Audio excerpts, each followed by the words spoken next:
Hi, welcome back to another episode of Bite-Sized Media Making with CME. I'm Cindy Candelario, your host, and in this episode, I wanted to continue a previous episode that we posted about lighting. If you have a light for your camera, if you have an external light that's meant for shoots and for like a professional use, congratulations to you. Woo! In this episode, I wanted to go over something that you can use to add a little extra oomph to that lighting system if you already have one. Now, what I'm talking about is actually not necessarily making it a brighter oomph, but a softer one. And to do that, we're gonna need a diffuser.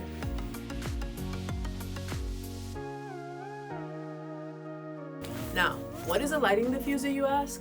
A pretty great tool that allows you to spread the amount of light that you produce, making it more light, but in a softer atmosphere.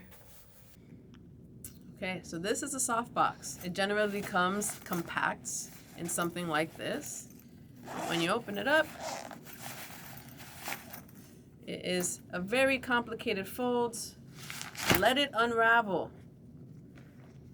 This is what it'll look like. This is the back. Generally, it has certain pieces that you will have to connect a completed softbox. I'm gonna take these and then you just put it over your light. Thanks for watching this episode of Bite-Sized Media Making with CME.